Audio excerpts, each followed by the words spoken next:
Alright team, it's time to come up with some ideas for our new game. Let's brainstorm. What about a living world with a real-time clock? Good. Enemy abilities that you can absorb and use? Nice. Food that slowly spoils in your inventory?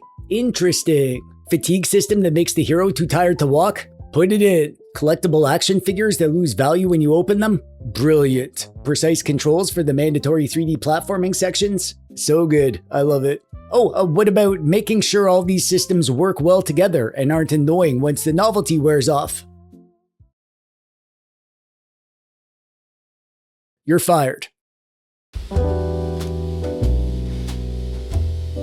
I've cobbled together a bunch of unrelated skills and interests into something that kinda vaguely resembles a competent adult, even though beneath the surface it's barely holding together. Brave Fencer Musashi is much the same, a big jumble of experiments cobbled together into something resembling a game. And like me, it mostly succeeds, provided you don't look too closely at the cracks holding it all together. This was 1998. Developers had recently discovered the third dimension and were reacting to it like a cat discovering your new curtains. Everything was exciting. Everything was dangerous. Nobody knew how cameras worked. And Square was in a particularly adventurous mood, using its post-Final Fantasy VII success to try all sorts of strange new ideas on the PlayStation. Brave Fencer Musashi arrived in North America in November of 1998, the same month as The Legend of Zelda: Ocarina of Time on the Nintendo 64. Unfortunate timing for a colorful 3D adventure about a small sword boy exploring a fantasy world. I borrowed this game back in the day from a friend of mine, and I played it on my PS1 for like a week or so. I didn't get very far back then, but I always meant to return. Well, this month, I finally did, dragging my friends in with me. This was exactly the kind of strange, ambitious game that I wanted for the Dusty Game Society. And based on the final reviews of the DGS members, approximately half of you agreed with me. The other half are still trapped inside Steamwood. I'm sorry. I'm so sorry. Brave Fencer Musashi begins when the Unassuming Kingdom, which means all you can eat, is invaded by the Thirst Quencher Empire. Yes, this is the naming convention. It's all food. Food was hilarious back in the 90s.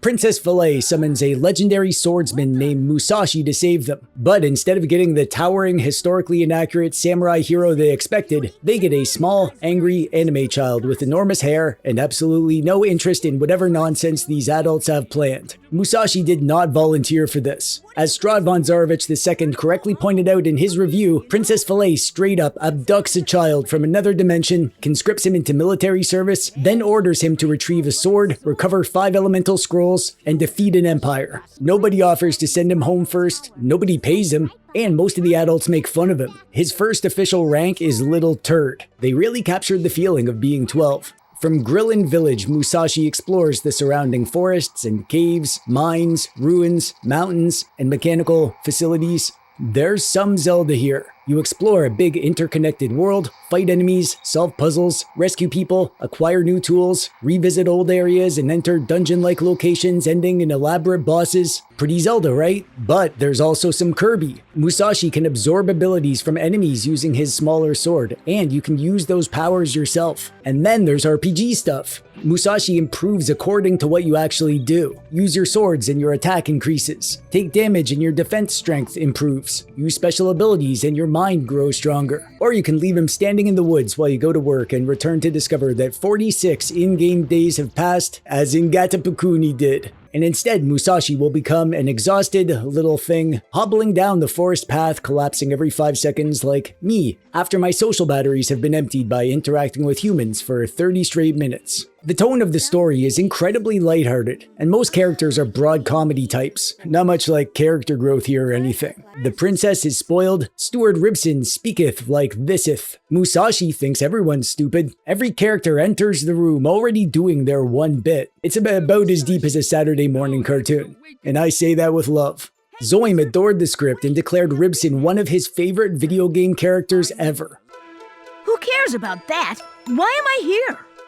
We foundeth thou sleeping, after thou defeated Thirst Quencher's abominable roboteth, So we broughteth thou to hither roometh. Helioavis and Arvin had roughly the opposite reaction to the voice acting and found it more grating than charming. I land closer to Zoim. I tend to just laugh it off rather than let it give me a tummy ache, but I can easily see why lots of people would despise the acting because the whole game feels like a poorly dubbed anime.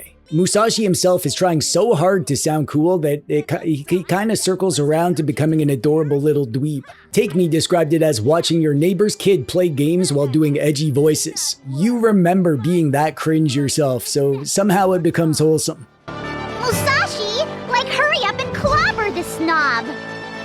Okay. Still as loud-mouthed as before. A-Rob captured Musashi's particular brand of edgelord perfectly by rearranging his dialogue into a poem. Hey old man, I have some questions. Studying sucks. Don't be stupid, pal. That's what you get when you try to mess with me. He sounds like a 12-year-old on a message board. The localization makes everything stranger. Apparently, the names and jokes were originally based on alcohol, but concerns about the North American age rating transformed them into references to soda and food. It's such a weird way to approach the problem. Rather than writing new jokes, they took the old joke and reskinned it as a different joke. That's how we get a visibly intoxicated man addicted to pork chops. It makes no sense, but it's kinda charming. Like me.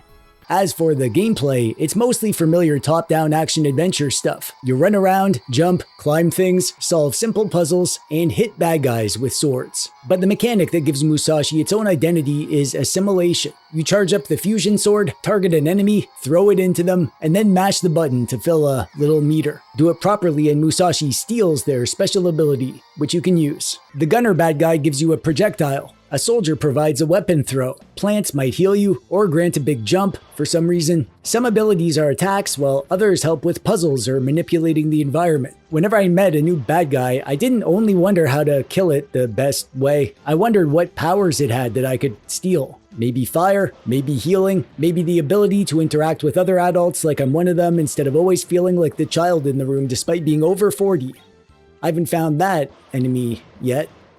The system doesn't really reach its full potential though. Mulinowski felt that it eventually became less, what exciting ability can I discover? And more, well, let me find the enemy with the ability for this part. And that's fair. The enemy you need is usually standing right beside the obstacle designed for it, so you rarely have to remember an old ability or invent your own solution. It would have been cool if they took that a little bit further. Still, absorbing enemies is fun, gives ordinary creatures a second purpose, and it adds another kinda layer to the exploration. And even when the solution is obvious, turning an enemy into a tool is neat. You also find elemental scrolls that add permanent powers to your sword, while pieces of legendary armor provide traversal abilities and other useful upgrades. The double jump is especially important. Take Me thought that the platforming became much more forgiving after unlocking it, and I agree. Your stats also improve through ordinary play. The Shibushi especially liked this system. Use your sword to improve your attack, use assimilation to develop your mind, and explore and take damage to become tougher. Musashi grows according to how you play without demanding that you spend an evening murdering 30 identical mushrooms to level up. Some DGS members found the combat stiff. Helioavis, Arvin, and Cohen mentioned that the short attack range and vague hitboxes can make a confident sword swing accomplish absolutely nothing. But for me, those irritations never completely spoiled the basic pleasure of running around, stealing powers, getting stronger, and bonking the colorful array of bad guys all over the place, all the time. The bosses are kinda uneven, but usually ambitious. Zoim loved how differently they played, and the best ones feel more like elaborate set pieces than ordinary fights. There's generally more involved here than just circling something and attacking its glowing butt. Although glowing butts do still remain an important foundation of game design. The game is also constantly introducing these kinda arcade-like diversions. Chase sequences, rhythm challenges, minecarts, rafting, races, and other almost mini-games. Not everyone is brilliant, but they keep the adventure unpredictable. Brave Fencer Musashi is rarely content to make you do the same thing for long. Except Steamwood.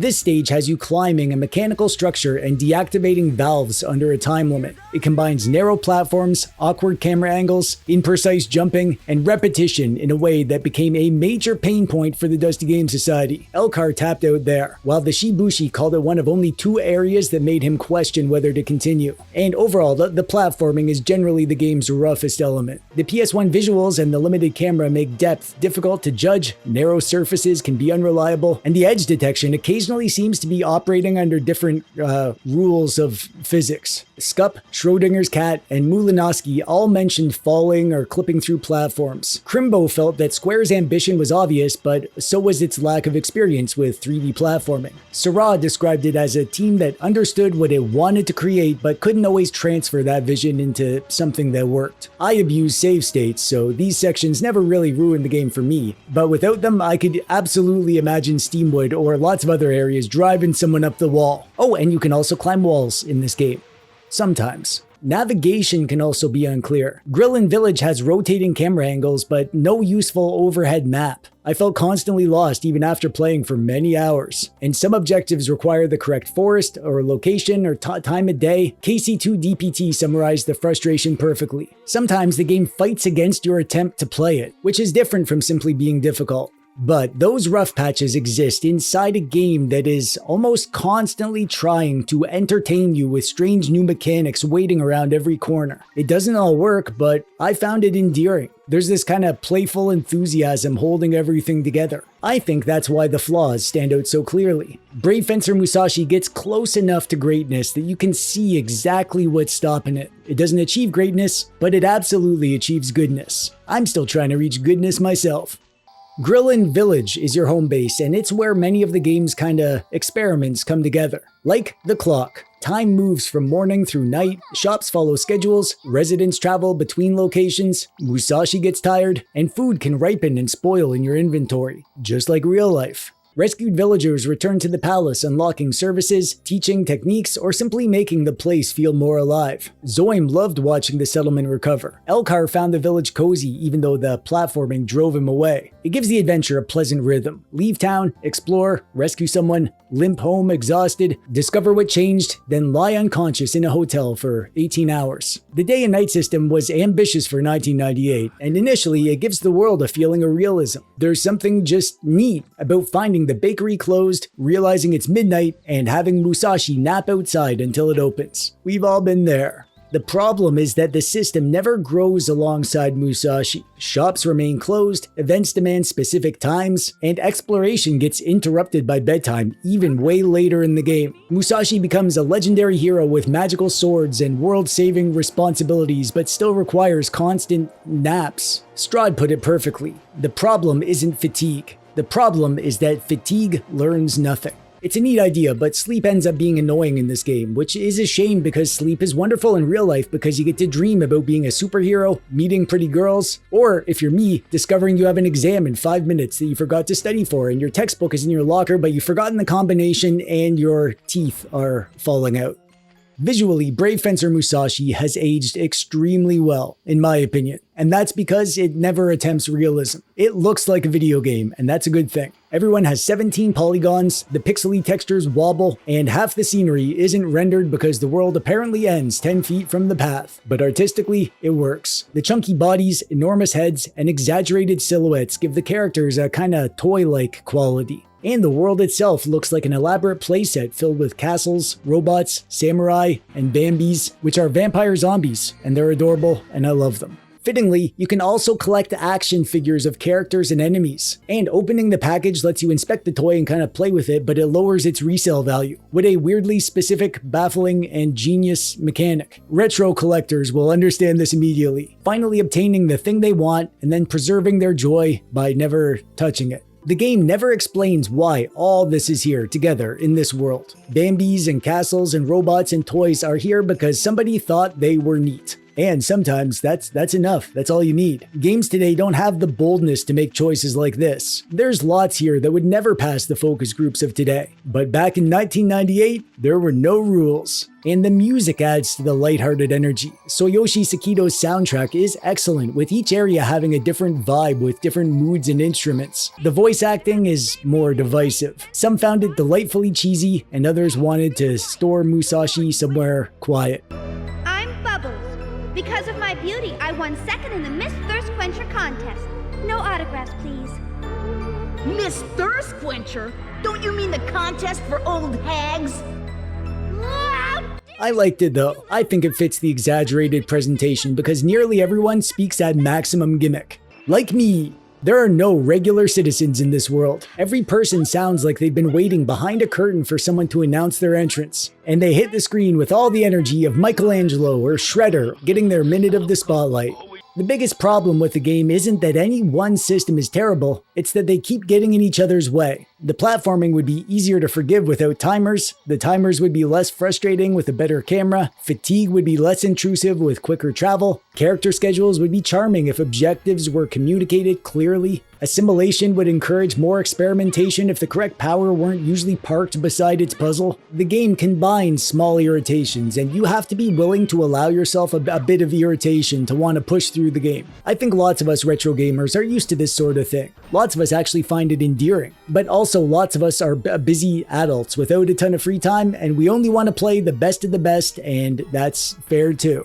I loved my time with Musashi, not because it's the best game, but because it's just fascinating. You can tell the developers kept asking what else they could put in a 3D action RPG. A living village, put it in. Enemy abilities, put those in. Food decay, fatigue, toys, timers, rhythm games, a Bambi temple beneath a restaurant selling restorative pork chops. Get the shovel, it's all going in. Not every idea works, and few are developed as completely as they could be, but the game remains interesting. I found it interesting at least, because you can still feel the attempt to push boundaries and make a truly ambitious game that did a lot of things worth talking about. And it sure did get us talking. Strahd made a good point about judging older games. You have to ask two questions at once. What is this game now, and what was it then? Historical understanding doesn't require pretending that an irritating mechanic is pleasant. It means recognizing that a bad result can still come from a worthwhile experiment, and discovering the experiment is what makes it special. And that's why I love playing these kind of games with the Dusty Game Society, because exploring what makes them tick and seeing it through the eyes of the other fine Dusty Dweebs gives me a completely fresh perspective on gaming itself. Like, if I had no idea about this game, if I just fired up Brave Fencer Musashi to see what it was about, I'm pretty sure I would have just bailed at the first frustration. But because I'm playing it to make videos like this and talk about it with the Dusty Game Society, I stuck with it, and I'm glad I did, because the more I played, the more I saw each of the game systems for what it was, and how they come together. Brave Fencer Musashi is colorful, janky, inventive, weird, and completely unembarrassed by its imagination. Even when it annoyed me, I wanted to see what bizarre idea it would produce next. For me, that imagination outweighs its lack of discipline. Not enough to ignore the problems, but enough that I'm glad I played it. Except for Steamwood. And that brings us to the end. I tried something different this time, sprinkling the Dusty Game Society opinions throughout the review instead of gathering everyone at the end. Please let me know how you like the format. I also tried to include something from everyone who submitted a review. And if I missed you, I'm sorry. I tried to be careful, but some comments may have fallen through the platform while I was trimming the script. But thank you to every DGSer who played along and joined in our weekly chats and shared their thoughts and wrote elaborate fictional Dustinarian interviews. At least I hope they were fictional. If you're new here, the Dusty Game Society is sort of like a retro game book club that I run for my patrons. Each month I pick a game for us to play, we play it together, help each other through the crustier bits, have weekly fireside chats, and collect everyone's final thoughts for videos like this. If that sounds like your particular flavor of elderly nerd business, there's a link in the thingy below. And genuinely, thank you to everyone who supports my work. I literally couldn't do this without you. But whether you join us or not, I hope you give Brave Fencer Musashi a try. It probably won't change your life, but it might make it slightly weirder. And sometimes, that's even better. And from all of us at the DGS, thanks for watching, and stay dusty, my friend.